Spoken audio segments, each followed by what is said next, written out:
Բարեկամներ, ողջունում եմ ձեզ։ Ես քաղաքագետ Գևորգ Մելիքյանն եմ, իմ հեղինակային Status Quo հաղորդման շրջանակում ես այսօր հյուրընկալել եմ մեկ այլ քաղաքագետ Ալեն Ղևոնդյանին։ Ալեն, ողջունում եմ ձեզ։ Ուրախ եմ ձեզ տեսնել։ Մենք վաղուց տաղավարում առաջ ենք ունեցել զրուցելու տարբեր դրվագներ, իրադարձություններ են անցել եւ շատ լավ է որ կարողացանք Վերջի անգամ հանրային ռադիոյում։ Հանրային ռադիոյում բավականին երկար տարիներ առաջ նորից, բայց Status Quo-ի շրջանակում, երբ որ ռադիոյում ինձ ուզում էին հաղորդում փակել, ասում եմ չեք ուզում փակել, ասում եմ դե ի՞նչ Status Quo, այդ ամեն ինչը արդեն անցյալում է, մտածում եմ որ Status Quo-ն կապված է միայն Արցախյան խնդրի հետ։ Եվ ասում եմ որ պետք չի մենք գերի լինենք անցյալի, փաստորեն։ Հիմա ոնց որ թե ներկայացնել են գերի, էլ չեմ ասում ապագայում։ Ինչպես եք տեսնում մեր ներկան ընդհանուր այս տարածաշրջանում եւ մեր ներսում։ Ընդհանրապես կյանքի պատկերացումները շատ կարճաժամկետի մեջ են այլևս դարձել, այսինքն վաղը չեմիսօրվա օրակարգը այլևս այսօր երբեմն կանխատեսելի չի։ Մի մասով դա մեզնից է կախված, մի մասով կապված է գլոբալ process-ներից, ինչի մեջ մենք կանք եւ ինչի ռիսկերը անուղղակիորեն մեր կյանքի օրակարգը, մեր աշխատանքի օրակարգը, մեր պետության կոչվածի օրակարգն են պայմանավորում, ինչի եմ ասում պետության կոչվածի, որովհետև պետությունն ու պետություն կոչվածը դրանք կարգավիճակային տարբեր վիճակներ են, իսկ երբ որ դու սուբյեկտից դառնում ես օբյեկտ, երբ որ քո ձայնը սուբյեկտիվ ինչ-որ հանգամանքների զորու դադարում է անհրաժեշտ չափ լսելի լինել, երբ որ քո շահերը մեծ հաշվով այսպես այսօր նաև դաշնակցային, դաշինքային ֆորմատներում լսելի տեսանելի չեն, քո իհարկե դերակատարումը էականորեն փոխվում ու դրա համար նաև փոխվում է կյանքի կազմակերպման հեռանկարի պատկերացումները ու ռիսկերը էականորեն մեծանում են։ Իրանում հրդեհ է ըստ էության, մեծ աշխարհաքաղաքական հրդեհ է։ Հայաստանում խաղաղություն է, այսինքն հակադրում են, դե ոչինչ որ Իրանում այդպես է, Հայաստանում խաղաղություն է եւ շատերի մոտ իհարկե adekvat մարդկանց մոտ հարց է առաջանում, իսկ արդյոք այդ հրդեհը չի անցնելու Հայաստան կամ նույնիսկ եթե ֆիզիկապես չի անցնում, ապա այնտեղ կարող է առաջանալ փախստականների հարցեր, տնտեսական, առևտրային, Ադրբեջանի կողմից կարող են լինել ավազիկ մենք տեսնում որ Ադրբեջանը բավականին ագրեսիվ է, սկսել տրամադրվել, ինչպես եք դուք տեսնում։ Նախ ես մի ճշգրտում անեմ, խաղաղությունը դա կրակոցի բացակայությունը չի, խաղաղությունը դա ուժային բալանսի առկայությունն է, երբ որ դիմացինը կամ որևէ մեկ այլ պետություն լինի քո տրամաչափի քեզանից մեծ, այս կամ այն հանգամանքի զորու եւ հիմնականում ռազմաքաղաքական պարիտետի զորու հարձակման չի գալիս։ Հայաստանի պարագան դա այսպես կամովին կապիտուլյացիայի կոնցեպտն է, որը հասարակությանը ներկայացվում է որպես խաղաղություն։ Եվ դրա համար բացարձակ որևէ երաշխիքներ, որևէ առումով չկան, ոչ տնտեսական, ոչ ռազմաքաղաքական, ոչ իրավական, հա, այդ թվում նաև այդ նախաստորագրված TRIP ասածը եւ այլն եւ այլն, հա։ Ինչ վերաբերում է Իրանին, Իրանը կենսական պետություն է մեզ համար, իրավամբ նշեցիք այն ռիսկերի մի մասը, որոնց տակ մենք կարող ենք մնալ, որովհետեւ 85 միլիոնանոց պետությունը, որտեղ տոտալ պատերազմ է, փաստացիորեն, հա, ինքը բոլոր հնարավոր գործիքները կարող է օգտագործել, հա, օրինակ բացառապես այսօր լրահոսում արդեն ինֆորմացիա կար, որ Իսֆահանի միջուկային հետազոտությունների կենտրոնին են հարվածել, որպեսզի պատկերավոր լինի միջուկային այդ կենտրոններում ռադիացիոն էֆեկտը կառավարելի չի, այսինքն ուղղակի քամին կարող է, պայմանական քամին, անձրևը կարող են տեղափոխել ու այդտեղ մենք ոչինչ անել չեն կարող։ Առնվազն ամենավատագույն սցենարի մասին եմ ես ասում, ինչ վերաբերում է փաստականները շատ կենսական խնդիր է, տարբեր հարթակներում այդ մասին խոսել եմ, որ այս փոքր պետությունները, ինչպիսին Հայաստանն է հանդիսանում, սեփական ռեսուրսներով չեն կարող այդ խնդիրները լուծել։ Իսկ պայմանական եկեք այսպես մի սցենար, հա, դիտարկենք, ասենք 250,000 հոգի գալիս են Մեղրի անցակետում կանում են։ Մարդիկ, երեխաներ, ծերեր, կանայք, ինչ անելու Հայաստանը։ Պայմանական փակեց սահմանը, մարդիկ գալիս են, իրանական կողմը ոչինչ չի անում, ունակ չի, ասենք պատերազմի մեջ է, ինչ են անելու, այսինքն այդ վիճակներին, այդ սցենարներին, եթե լիներ պետություն, ինքը պետքա պատրաստվեր ինչ որ մի շրջանակներում ամենատարբեր կառույցների, ռեգիոնալ կառույցների, չգիտեմ, գլոբալ կառույցների հետ, միջազգային ՄԱԿ-ին անգամ դիմեր, որ այսպիսի սցենարների պայմաններում մենք մեծ այսպես լուրջ ռիսկերի տակ ենք մտելու, խնդիրները ոնց պետք է լուծեն։ Տնտեսական առումով, ասենք մոտ 25% մեր արտաքին առևտրի մասով մենք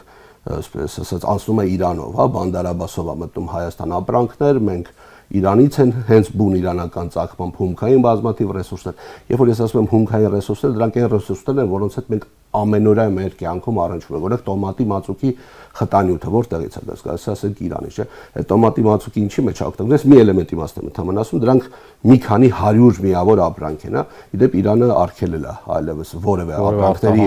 արտահանումը եւ առևտուրը, հա, այսինքն մենք պետք է նոր ինչ որ աղբյուրներ գտնենք, բնականաբար նոր աղբյուրներ գտնելը դրանք թանկ է լինելու այս լոգիստիկ պայմաններում, ինչի մեջ Հայաստանն է եւ այլն եւ այլն։ Մենք ունենալու ենք բազմաթիվ խնդիրներ, ենթադրենք փաստականներ մոտ գործեցին Հայաստան, ինչ գիտենք ովքեր այդ փաստականների անվան տակ Հայաստան մոտ գործում եւ ինչ ծավալով, հա։ Արդեն տևական ժամանակը մոտ մի քանի ամիս Սիրիայում ազատ են արձակվել իսլամական պետության զինյալները, որոնց ենթադրելի որպես գործիք են օգտագործելու հնարավոր ցամաքային պատերազմի դեմ Իրանում, իսկ ցամաքային պատերազմ լինելու է այնտեղ։ Ես կարծում եմ, որովհետև այն գործիքները, ինչով որ Իրանը եւ Իսրայելը եւ նրանց գործընկերները աշխատեցին Իրանի դեմ, չեն աշխատում, արդյունավետություն չեն ցուցաբերում, դեմք պահելու խնդիր էլ կա վստահորեն արևմուտքի համար եւ հատկապես Միացյալ Նահանգների համար, այօրինակ այդ իրանական նավթային ամբարների խոցումը երեք կարծեմ Իսրայելի կողմից բավական տարակարծությունների պատճառ է դարձել ԱՄՆ-Իսրայել հարաբերություններում, չնայած այս process-ում առաջին ջութակ ասած է Իսրայելն է եւ ԱՄՆ-ը մտել է այս process-ի մեջ մի զգալի մասով սպասարկելու իսրայելական կամ իսրայելամետ էլիտաների շահերը, հա, բայց արդեն կա ակնհայտ խնդիր եւ Թրամփի այսպես մունետիկները բանակցողները ովքեր պետք է դեն, այսինքն աղջկա ամուսինը, Կուշները հետ է վերադարձել Իսրայելից, այսինքն կա լուրջ խնդիր նաև այդ մասով, իզուր չի, որ Իսրայելը ասել է մենք կարող ենք շարունակել անգամ առանց Միացյալ Նահանգների։ Այս ամեն ինչը իհարկե դրվագային հատվածներ են, բայց այս փոքր պետությունները ցավալիորեն կարող են ոտնատակ մնալ այս ամեն ինչի արդյունքում, ու այստեղ շատ կարևոր է այդ պետություններում իշխանությունը ինչ մեսիջներ է հղում իր քաղաքացիներին, հա։ Հայաստանում բացարձակ տպավորություն է, որ մենք ապրում ենք Եվրոպայի կենտրոնում, ոչ մի սպառնալիքի օրակարգ չկա մեր շուրջը, մարդկանց առնվազն պետք է բացատրել, որ իրենք լինեն զգոն, որովհետև օրինակ Հայաստանում բազմաթիվ նաև պատերազմով պայմանավորված տարբեր ազգերի էթնոսների ներկայացուցիչներ կան։ Իրենց բարենային անվտանգության մասով որոշակիորեն պետք է մեսիջներ հղել, որ պետք է զգույշ լինել, զուսպ լինել, ինչ որ տնտեսումներ անել եւ այլն, որտեղ մենք չգիտենք մեր գլխի պրոստը ինչ կարող է գալ։ Մենք տեսանք իշխանությունը արդեն երկրորդ անվտանգության խորհրդի նիստն է անցկացում, դե իրանց որ հարցնեք, իրենք պիտի ասեն, դե այտենց ցույց են տալիս, որ իբր անհոգ են, բայց իրականում իրենք լավ էլ անընդհատ փորձում են հետևել այդ ամեն ինչին, թե ինչ է դա նշանակում, չգիտեմ, արդյունքում, այսինքն ինչքանով են իսկապես իրենք պատրաստ, մենք տեսանք, թե իրենք ինչպես պատրաստ չեն եւ 20 թվականի պատերազմը, եւ դրանից հետո, եւ հիմա, եւ կարծեք իրենք չեն ուզում ի վերջո պատասխանատվություն վերցնեն ընդհանրապես որևէ բան անելու, բայց սա որևէ ձևով այնպես չի, որ եթե իշխանությունը չի հասկանում, մենք դրանից ավելի մեզ լավ, այսինքն ընդհակառակը ավելի վատ, որ մենք նման իշխանություն ենք։ Հիմա ինչ ենք անելու մենք այդ դեպքում։ Մեր քայլերը որոնք պետք է բարդ է, նախ այդ մենք ովքեր են։ Եթե մենք վերցնում ենք անհատական մակարդակում, մարդիկ խելամտության շրջանակում ինչ որ գործողություններ պետք է իրականացնեն, հա։ Օրինակ ես միշտ ունեմ որոշակի նվազագույն պաշար, հա, բայց այդ ոչ բոլորին է հասանելի։ Ես գնում սննդային միջոցների նվազագույն պաշար, որովհետև երբ որ պետությունում չկա Հայաստանակենտրոն եւ հայկական շահ սպասարկող իշխանություն, դու սկսում ես քո գլխի ճարը տեսնել, հա։ Պետք է մարդկանց ներկայացնել իրականությունը, ասել, որ իրողությունները այդքան էլ լավ չեն։ Ես կարծում եմ, որ պատերազմը տարածվելու է։ Ես կարծում եմ, որ Ադրբեջանը մտնելու է պատերազմի մեջ։ Դա մի զգալի մասով կարծում եմ նաև Ադրբեջանի որոշումը չի։ Դա մի զգալի մասով կարծում եմ այդ ընկինն է, որի համար ինքը պիտի վճարի 2020 թվականի պատերազմի ժամանակ, երբ որ Իսրայելին, Թուրքիային իրեն օգնում են։ Հետագայում են պաշտպանական, հարձակողական շինությունները, որոնք ամբողջ հարավային Ադրբեջանում կան, ամենատարբեր հատվածներում, օրինակ կա խելամտության այսպեսի մի կանխավարկած Ֆիզուլիում միջազգային օդանավակայան ստեղծելու, հա, Ֆիզուլիում, ես եղել եմ Ֆիզուլիում, ես գիտեմ Ֆիզուլին ինչ է, ինչ իմաստ ուներ, բայց արի ու տես դա ընդորում քաղաքացիական օդանավակայան է, բայց իրականում քաղաքացիական օդանավակայանը շատ մեծ հաջողությամբ կարող է ռազմական խնդիրներ լուծել, ծավալի մասով եւ այլն, հա։ Հարավի մասում բավական լուրջ աշխատանք են տարել բունկերների մասով, ստորգետնյա հրթիռային համակարգեր տեղակայելու մասով, իսրայելական պլանավորողները եւ թուրքական շինարարները, հա, որտեղ այդտեղ իրանք էին աշխատում Զանգելանի հատվածում եւ այլն։ Ակնհայտ էր, որ դեռ այն ժամանակ կար պլանավորում, որ X կետում Իրանի շուրջ տեղի ունեցող process-ում Ադրբեջանը պլասդարմա դառնալու, հա։ Հայաստանի մասին այս մասով երևի խոսել պետք չի, որտեղ Հայաստանը դերակատար չի այդ մասով, այսինքն անգամ trip-ի հետ կապված Հայաստանին տեղյակ էին պահում այն որոշումների մասին, ինչ որ կայացվում էր, հա, այդ outsider լինելը, այդում նաև առաջի հերթին Հայաստանի հետ էր կապված, այնպես որ մենք նախանձելի վիճակում է դժվար է մասնագետի համար գեոպոլիտիկայի տեսանկյունից էլ Հայաստանի մասին հիմա խոսելը, որովհետև այդ չսուբյեկտությունը, որը Հայաստանը որդեգրել է վերցրելիա վրա, այդ նաև գիտեք այդ ձեր ասած պատասխանատվություն չվերցնելու արդարացումը, հա, ասում եմ, դե որոշողը մենք չենք, հետեւաբար մենք պատասխանատու չենք, էլի։ Բայց ֆինանսական միջոցները օրինակ որ իշխանությունը ծախսում է իր իսկ սեփական կյանքի կոմֆորտը ապահովելու, անվտանգությունը ապահովելու համար բավական բարձր են, հա, այդ մասով պատասխանատվության ստապ ընկալում կա։ Մի փոքր կենտրոնանամ նախորդ հարցում Ադրբեջանի հետ կապված անհրաժեշտ այսպես մասնավորեցում չարեցի։ Ընդհանրապես երբ որ նայում ես պետությունների արտաքին քաղաքականություն, դրանք միայն հռետորաբանություն չեն։ Դրանք առաջի հերթին ռազմական ծախսեր են, հա, եւ այդ ռազմական ծախսերի բնույթը պայմանավորում է այդ պետությունների հետագա քաղաքականությունը։ Օրինակ ինչի է Ալիևը, ասենք Պակիստանից գնում մոտ 30 միավոր հարձակողական օդուժ, հա, ում դեմ է պատրաստվում պայքարելու կամ ում դեմ է փորձում հակադարձել կամ Սերբիայից կամ Չեխիայից ձեռք են բերում հեռահար հրետանի, ձեռք են բերում ռազմականացված տարբեր տիպի մեքենաներ, ակնհայտ է որ հարձակողական գործիք է կազմել ենթադրում։ Բայց Իրանի դեմ թե մեր դեմ։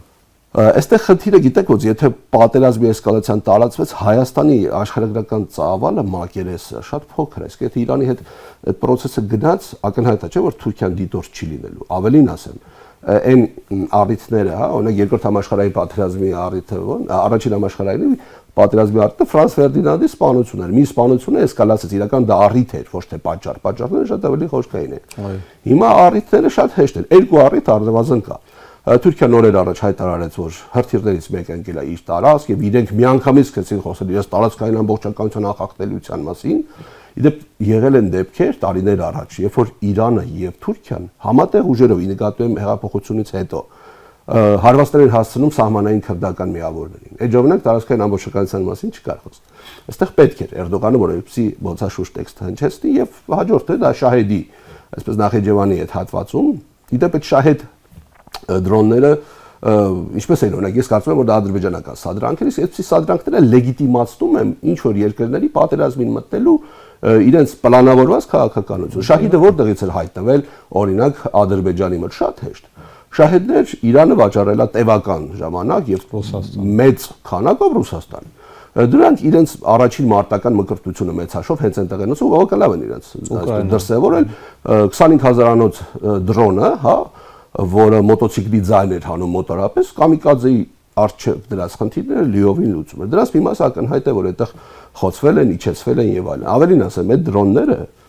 շահեդները, այս պահին Միացյալ Նահանգներում արտադրվում են, որտեղ ինքը լավ կոնստրուկցիա է։ Հիմա այդտեղից կարելի էր վերցնել մեկը, բերել այստեղ գործարկել, հետո խնդիրը բարթել Իրանի ուսերին եւ իզուր չի թե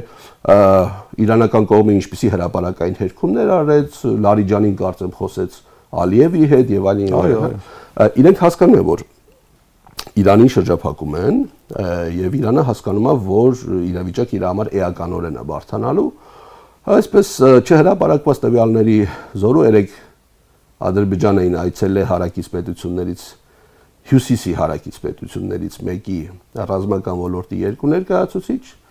որոշակի զգուշացումներով, որովհետեւ եթե Ադրբեջանը մտավ process-ի մեջ, թուրքերն են մտնելու։ Այդ թուրքերը որ մտան, ակնհայտ է որ Սյունիքի տարածաշրջանը դառնալու է արդեն առանց trip-ի,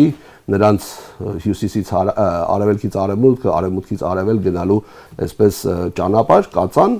ու այստեղ Հայաստանի Թուրքիայի համար։ Այո, այստեղ Հայաստանի տարածքային ամբողջականության հարցել առաջ գալիս, չէ՞։ Դե երեք չառաջ օրը Կարկարոն ռոպագանդիստներից մեկը արդեն հայտարարեց, որ մենք պետք է տրամադրենք այդ միջանցքը, որովհետև դա հումանիտար միջանցք է իրեն, որովհետև պետք է կապել Բաքուն, Նախիջևանի հետ եւ Ես դրա հետ կապված մի գրառում եմ արել, որ Հայաստանը սկսում է լոգիստիկի ծառայություններ մատուցել Ադրբեջանից, դրա հետ էր կապված։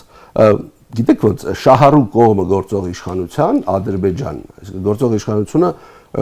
բոլոր իր քայլերի տեսանկյունից սպասարկում է ադրբեջանական թուրքական շահ։ Պետք է լինես կույր, խուլ, հոգեկան խնդիրներ ունես, որ այդ ամեն ինչը չտեսնես կամ իրականության մեջ չտեսնելու տաս։ Ես այսօր ուրիշ բան իմաստ էի մտածում, որ գալու է այն օրը, երբ որ այնուամենայնիվ Ադրբեջանում կարծում եմ իշխանություն ինչ որ եթե աշխարհի միջև չկործանվի, բայց իշխանություն փոխվելու է։ Հայաստանում Ադրբեջանում։ Այո։ Երբ։ Լավ հարց է, երբ։ Մենք այդ հույսով չանցենք։ Ես նույնիսկ ուզում Հայաստանի պարագայում հարցնեմ, երբ Հայաստան փոխվելու իշխանություն, կարող դուք իմանաք։ Երբ որ քաղաքական ուժերը իշխանության հասնելու իրենց անձնական մղումից ավել իրենց արժեվ խնդիր դնեն, պետությունը փրկել գործող իշխանությունից։ Այսինքն այդ մինչև Դոժդիկով չիտվերք, հա։ Աջան։ После дождиков четверг։ Գիտեք ոնց ուրիշ ճանապարհ ուղղակի չկա։ Ուրիշ չկա։ Վերադառնամ իմ հարցադրմանը, Ադրբեջանը ունի այն ցուցակները, ում որ ինքը ֆինանսավորում է։ Ում հետ, այո, Հայաստանում է։ Ու դրանք արվում են տարբեր եվրոպական երկրների, տարբեր հիմնադրամների, նոր չի։ Շատ լավ ճանաչում եմ, բոլորին եմ ճանաչում, ոչ միայն ես եմ ճանաչում, ազգային անվտանգության ծառայությունն է բավական լավ ճանաչում, ով երբ որ թվականից ինչքան է մոտարապես ստացել եւ այլն, հա։ Այնպես որ հետաքրքիր կլինի այդ ցուցակը բավական մեծ է, տեսնել թե ովքեր էին այդքան ավելի շատ սիրում Ադրբեջանը, քան սեփական երկիրը։ Ոյ, Արեն, եւ վերադառնանք էլի մեր նախընտրական այս դաշնությանը, կարկանդակներ, եգիպտացորեններ, էլ ինչ էր, այնտեղ սուջուխ, քաղցր։ Կենցաղային հայ մտահորիզոնի հետ կապված հարցադրում, աշխատում, կապված նրանից թե թիրախը որն է, այսինքն մեր պարագայում միգուցե չի աշխատում։ Ես նկատել եմ, որ ինքը որտեղ գնում է իր թիմով, ի տարբերություն նախորդ անգամների, բավականին լարված մթնոլորտ է լինում, այնպես չի որ դա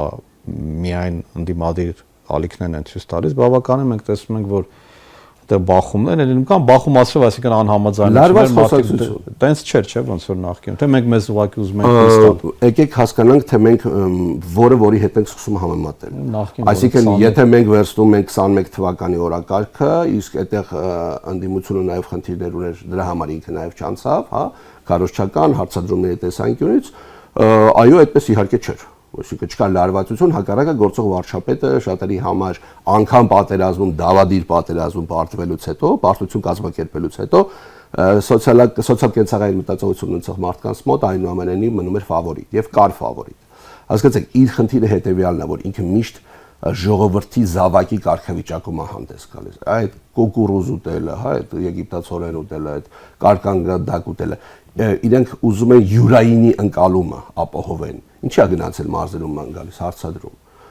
Պատճառները կարող են տարբեր լինել։ Նախ, ինքը խորապես հասկանում է, որ պետքա ասֆալտի վրա հասկանա իրավիճակը ինչպիսին է։ Պարզ է, չէ՞ որ վարչական ղեկավարները մարդիկ են հավաքում ինչ-որ միտեղ, ինքը գնում է այդ մարդուն ձևական է, բեմադրություն է արած։ Օրինակ, անցած օրը բեմադրություն էր արել Արցախից մեր այսպես փաստական հանդիսացող մեր համակարգացիներից մեկի հետ կապված, հա, որ իբր որպեսի կարողանան ջրեն Արտաշատի դեպքը, երբ որ մեր քաղաքացիներից մեկը ուղղակի թույլ չտվեց, որ ինքը մտի ծաղիկի իր խանութը, այդպիսի թեզը, այդպիսի վիճակներ երբեք չեն եղել։ Ակնհայտ է, չէ՞ որ այդ մարդը ճշումների է ենթարկվելու, ակնհայտ է, որ այդ մարդուն հարկայինը, չգիտեմ, ԱԱԾ-ն, ՆՎԴ եւ այլն կարող են գային հետը այսպես պարզաբանող զրույց ունենային եւ այլն, կամ թաղային ինչ-որ մարդկանց ուղարկեին, որպեսզի ինքնադատաստան տեսնեին։ Ակնհայտ է, մենք այն իրականության մեջ ենք ապրում, որը կա, նոր չի, միշտ էլ եղել է, ասենք, մինչև 18-ել է եղել, 18 հետո էլ է եղել, հա։ Բայց այդ մարդը գնաց այդ քայլին, հա։ Տարեց մարդկանց հետ, ովքեր իդեպ հիմնականում գործող վարչապետի ընտրազանգվածից են, ինքը կոնֆլիկտի մեջ է մտնում, հա։ Ինքը ուզում է անընդհատ ներկայացնել, որ էս են կարա, հետո չի անցնում եւ ինքը սկսում է նյարդայնանալ, շատ սկսում է ստերոիդալ վարկ դրսևորել այդ իր ձայնային էլեմենտներով եւ այլն, ու հակառակը այդտեղ անգամ բերված մարդկանց մոտ ռեյտինգը եւ վերաբերմունքը սկսում է խիստ բացասական լինել, հա։ Մարզի ժողովուրդը շատ պահպանողական է, շատ զգուշավոր է, շատ այսպես կոնֆլիկտների չի գնում, բայց դրա համար տաղանդ է պետք գնալ մարզեր ու այնտեղ կոնֆլիկտ ստեղծել, հա։ Այո, ինքը հասկանում է, որ ռեյտինգը բավական ցածր է, պատմական ցածր է, բայց ինքը նաև չի հավատում իր թիմին, ինքը գնում ասֆալտի վրա, տեսնի իրավիճակը ինչպիսին է։ Ամենևին ինքը հիմար չի, ինքը շատ խորամանկ, ինքը շատ այսպես պրոֆեսիոնալ է այդ հարցում, ինքը շատ լավ է ճանաչում հային, հա։ Այն է այդ իրական Հայաստանի կոնցեպտը, դա սպառողական հայի կերպարի մասին է։ Կարևոր չի Ռեհանը ումից է առում, կարևոր է էժան լինի, չէ՞, թեկուզ ադրբեջանցուց առ։ Այն է խաղաղության կոնցեպտի այդ գաղափարը, չէ՞, կապիտուլացված պետության կապիտուլյացիան ինքը փաստացիորեն մատուցում է խաղաղության, որովհետև ինքը հասկանում է ինքը ինչա բերել այս ազգին, այդ լարվածությունը, այդ կորուստները, մարդիկ ֆիզիկապես այդ թվում նաև չեն կարողանում դիմանան այդ լարվածության ատելության մթնոլորտին, ով է այդ ատելությունը Հայաստան ներմուծել, ով է երկիրը բաժանել սևերի, սպիտակների, ով է անգամ հարազատ եղբայրներին լարել միմից։ Հիմա ինքը ասում է եկեք խաղաղության պատրաստենք։ Սփյուռքին մեր դեմ, եկեղեցու դեմ, Սփյուռքի առանձին համայնքներին, եկեղեցականներին, մենք դա փաստ է, դա գնահատական չի, դա իրողություն է։ Դա բանսարկություն է, էլի։ Այո, դա մարդիկ չեն փոխվում, այնպեսին ինչպես իրանք կան, իրենց նախկին աշխատանքների կամ իրենց էության տեսանկյունից ամենևին տարիների ընթացքում չեն փոխվում, հա։ Հիմա ինքը փորձելու է ամեն գործիքի միջոցով հասկանալ իր իրողությունները եւ նայեք բացառիկ բան ասեց Միրզոյան Արարատի այսպես բառերով, որ մենք օգնություն ենք խնդրում Եվրամիությունից, այդ հիբրիդային բառը շատ են, չէ՞, օգտագործում։ Առանց բովանդակության, չգիտեն իրականում ինչ է, բայց հիբրիդային հարձակումների եւ այլնի հետ կապված ու Եվրամիությունը արձագանքեց, հա։ Ակնհայտ է, որ գեոպոլիտիկ ընտրությամբ է պայմանավորված իր վերընտրվելու հնարավորությունը, որը բավական բարդ է լինելու։ Ես եմ կարծում, որ բարդ է լինելու։ Բայց ես չեմ կարծում, որ այստեղ ու սա ամենևին թող չհանգստացնի ընդդիմությանը։ Դե խնդիրը սա է, որ ոչ թե Փաշինյանն է ուժեղ, այլ ընդդիմությունն է շատ թույլ։ Բայց ինձ շատ մտահոգեց կամ հետաքրքրեց միևնույն ժամանակ ձեր ասած այդ ցուցակը, ես հասկանում եմ, որ դուք հիմա ոչ մի անուն չեք տալու, պարզ է, որ չեք տալու, բայց փորձեմ սենց ձևակերպել, այդ մարդկանց մենք ճանաչում ենք, չէ՞։ Շատ լավ եք ճանաչում։ Բոլորին ճանաչում ենք, որոնք հիմա ակտիվ երևի Facebook-ներում, տարբեր հարթակներում